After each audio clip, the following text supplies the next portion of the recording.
Hello friends, कैसे हैं आप। लॉकडाउन चल रहा है, ऐसे में तो आप पढ़ाई आपकी हो रही होगी, अच्छे से हो रही होगी। लेकिन जब हम पढ़ाई करते हैं तो हम सारे विषय बहुत अच्छे से पढ़ते हैं, लेकिन एक हिंदी ऐसा विषय है जिस पे हम थोड़ा सा ध्यान कम देते हैं और ये सोचते हैं कि हमारी भाषा है, इस पे तो हम आसानी से कर लेंगे सब कुछ।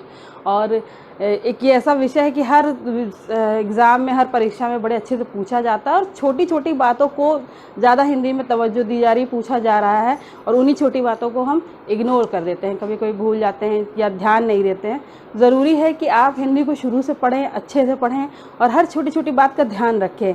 अब हिंदी में स्वर हैं, व्यंजन हैं, कितने हैं, इस तरह के प्रश्न आजकल टेट में, सी टेट में बहुत ज़्यादा पूछे जा रहे हैं। और हिंदी का सबसे जो महत्वपूर्ण है कि इसमें पर्यायवाची है और शब्दों की रचना है और बहुत सी ऐसी चीज़ें हैं जो हम जिनको सोचते हैं कि हम आसानी से कर लेंगे, लेकिन हम कर नहीं पाते। फिर एग्ज़ाम के टाइम में बड़ी समस्या आती है, फिर सोचते हैं काश हमने इसको अच्छे से पढ़ा होता या हमने ध्यान दिया होता। तो ज़रूरी है कि आप उस पर ध्यान दें। और कोई भी भाषा जो होती है उसमें सबसे महत्वपूर्ण उसका व्याकरण होता है, इसी तरह हिंदी में भी उसका सबसे महत्वपूर्ण व्याकरण है, क्योंकि व्याकरण जो है वही बताता है कि शब्द की रचना कैसी है, वाक्य कैसे हैं, अक्षर कैसे हैं, कौन से सही वाक्य हैं, कौन से अशुद्ध वाक्य हैं। व्याकरण के माध्यम से हमें पता चलता है। और दोस्तों, आप अगर हिंदी जो भाषा है उसको पढ़ना चाहते हो, उसके लिए बहुत सी किताबें भी उपलब्ध हैं, अच्छे अच्छे राइटर्स हैं, उनकी किताबें लीजिए, उनको पढ़िए अच्छे से, उस पर विचार करिए और अपनी भाषा को मजबूत करिए। एग्ज़ाम में आपके लिए बहुत ही पावर पॉइंट रहेगा। तो चलिए हम आगे बढ़ते हैं, थोड़ा हिंदी के विषय में जानते हैं। सबसे बड़ी चीज़ मैंने जैसा कहा कि व्याकरण बहुत महत्वपूर्ण होता है किसी भी भाषा को जानने समझने के लिए। तो हिंदी का व्याकरण बहुत ही इनरिच है, बहुत ही समृद्ध है और हम सभी भाषा से बहुत अच्छे से परिचित हैं। तो व्याकरण जब हम पढ़ते हैं तो हम व्याकरण 3 चीज़ों पर ध्यान देता है। सबसे पहले कोई भी किसी भी भाषा का व्याकरण है तो वो उसके वर्ण पर, या हम कह सकते हैं कि शब्द रचना पर। व्याकरण जो है वो किसी भी भाषा की शब्द रचना पर, वाक्य रचना पर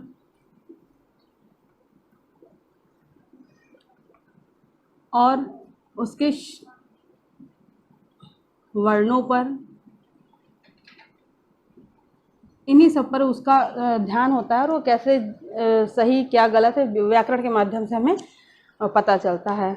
और जब हम इसी क्रम में आगे बढ़ते हैं तो एक शब्द आता है ध्वनि।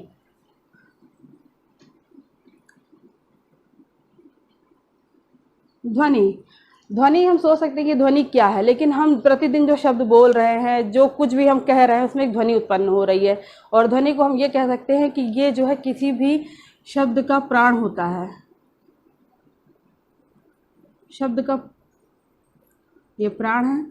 और साथ ही हम ये भी कह सकते हैं ध्वनि जो है वो वर्णों का या शब्दों का वो रूप है जो सुनाई देता है हमें, जो हम सुनते हैं। और इसी में अगर उल्टा कर दिया जाए तो हम कह सकते हैं कि ध्वनि वर्णों का लिखित रूप है। वर्णों का, वर्ण ध्वनि का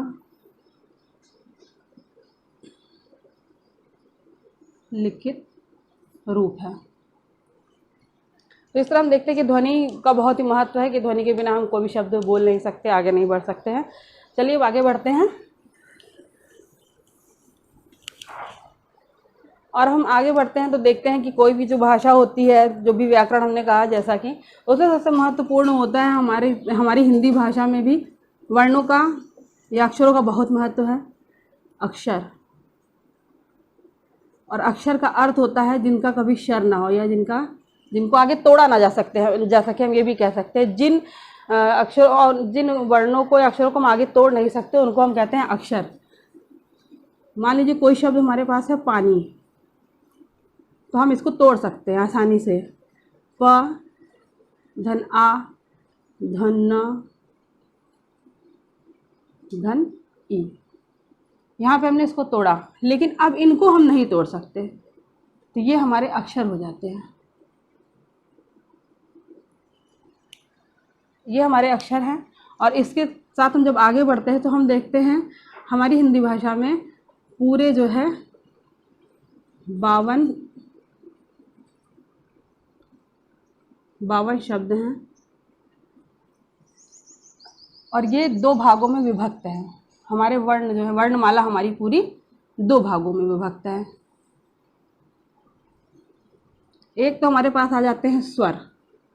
स्वर हम सब समझ ही रहे हैं। स्वर व्यंजनों को बोलने में जो हम पीछे मात्राएं लगती हैं, जो भी ध्वनि निकलती है, वो हमारे स्वर होते हैं। और स्वर जो है वो संख्या में होते हैं पूरे 11।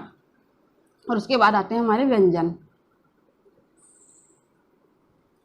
अब ये हमारे स्वर हम सभी जान रहे हैं, आ आ इ ई उ, ये हमारे स्वर हैं और ये संख्या में पूरे 11 हैं। इन स्वरों को भी हम जो है विभिन्न उसमें कैटेगरी में करके रखा हुआ है हम लोगों ने। इसकी 3 कैटेगरी हम देखते हैं।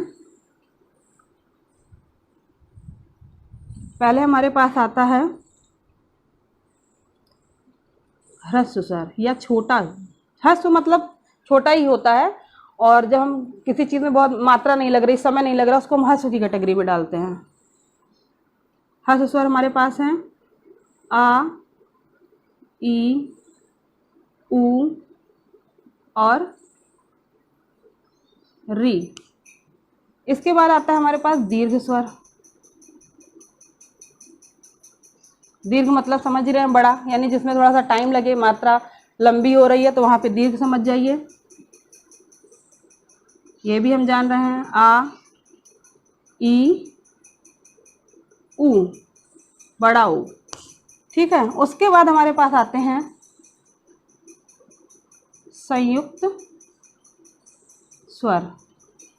संयुक्त स्वर वह कहलाते हैं जो ह्रस्व और दीर्घ को मिला करके या ह्रस्व और ह्रस्व को मिला करके बनते हैं।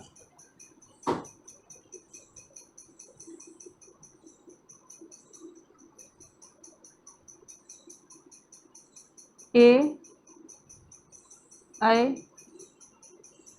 ओ, औ।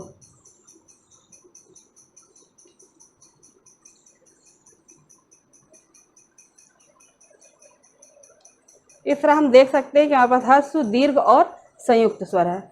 इन स्वरों को हम एक तरह से और कैटेगराइज करते हैं, एक तरह से इन्हें और बांटते हैं। वो है इनकी मात्रा या इनको बोलने में जो समय लगता है, उस हिसाब से भी हम इनको बांट सकते हैं। और इस तरह के प्रश्न भी आते हैं हमेशा कि एक मात्रिक है, द्विमात्रिक है और प्लुत स्वर क्या है। तो इस हम इनको जान सकते हैं ऐसे। इसको एक बार हम और कैटेगराइज करेंगे स्वरों को। यहाँ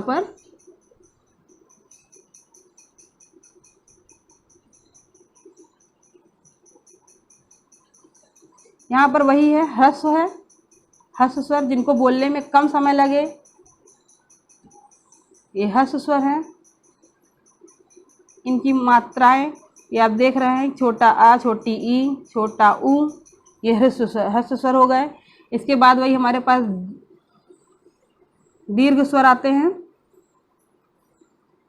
और दीर्घ स्वरों को आप द्विमात्रिक भी कह सकते हैं, क्योंकि इनमें बोले जाने वाला जो समय है वो ह्रस्व स्वर से या एक मात्रिक से ज़्यादा लगता है।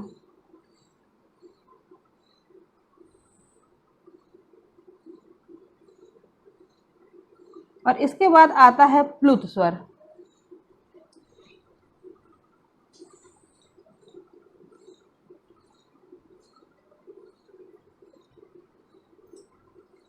और प्लुत स्वर वे होते हैं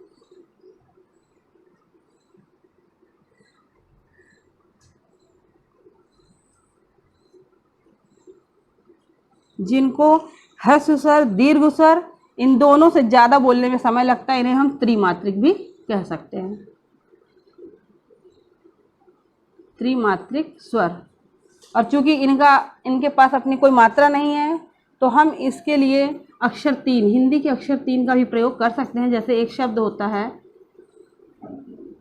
ओम, इसको बोलने में समय लगा, या हम इस तरह के शब्द जैसे अपनी जब हम बोलते हैं तो इस तरह के शब्दों का प्रयोग करते हैं, सुनो, तो हम इस तरह से इसको लिख सकते हैं। तो ये हमारे पास जो है स्वरों का, स्वर किस तरह से कैटेगराइज किया गया स्वरों को, आप इसको देख सकते हैं।